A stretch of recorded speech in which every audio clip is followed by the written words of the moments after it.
একদম চলো বলেন।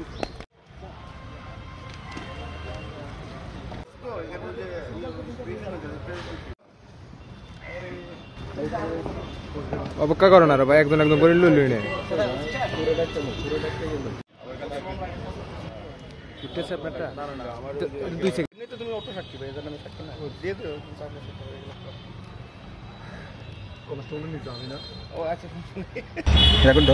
বিসমিল্লাহির রহমানির রহিম।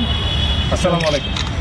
আপনারা সকলেই অবগত আছেন, গত 8 ফেব্রুয়ারি হতে সারা দেশে অস্থিতিশীলতা সৃষ্টি প্রতিরোধে অপারেশন টেবিল হান্ট অভিযান পরিচালিত হচ্ছে। এই অভিযানের অংশ হিসেবে হাতিয়া উপজেলাতে বাংলাদেশ নৌবাহিনী, কোস্টগার্ড এবং পুলিশের সমন্বয়ে যৌথ অভিযান পরিচালিত হচ্ছে। আপনারা সকলেই জানেন, ইতিমধ্যে আমরা হাতিয়ার উল্লেখযোগ্য সংখ্যক চিহ্নিত সন্ত্রাসীকে গ্রেফতার ও অস্ত্র উদ্ধার করতে সক্ষম হয়েছি।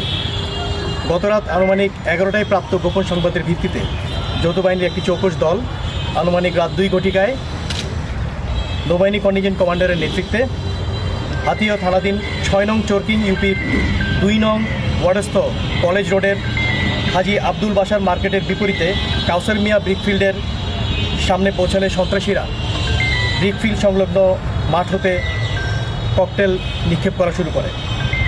আত্মরক্ষার্থে তৎক্ষণাৎ যৌথ বাহিনী প্রতিরোধ গড়ে তোলে এবং সর্বমোট 24 রাউন্ড ফাঁকা গুলি ছড়ে সন্ত্রাসীদেরকে ছত্রভঙ্গ করতে সক্ষম হয়। এক পর্যায়ে সন্ত্রাসীদের ধাওয়া করা হলে আনুমানিক 10 থেকে 15 জন সন্ত্রাসী পালিয়ে যেতে সক্ষম হয়। তবে ঘটনাস্থল হতে যৌথ বাহিনী মোহাম্মদ নবির উদ্দিন এবং মোহাম্মদ ইমাম হোসেন নামের 2 জন চিহ্নিত সন্ত্রাসীকে অস্ত্রসহ আটক করতে সক্ষম হয়।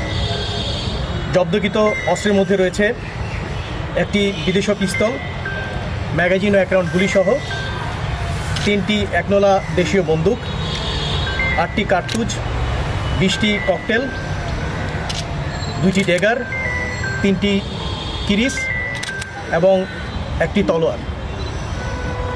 যৌথ অভিযানে নৌবাহিনীর সাথে কোস্টগার্ড ও পুলিশ সক্রিয়ভাবে অংশগ্রহণ করে।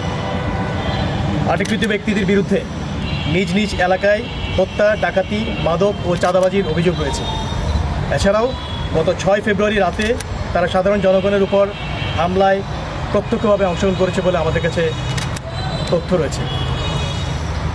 বর্তমান সরকারের নির্দেশনায় ইনএড টু সিভিল পাওয়ারের আওতায় অপারেশন ডেভিল হান্টের অংশ হিসেবে ভবিষ্যতে যৌথ বাহিনীর এ ধরনের অভিযান আরও পরিচালিত হবে। ধন্যবাদ সবাই।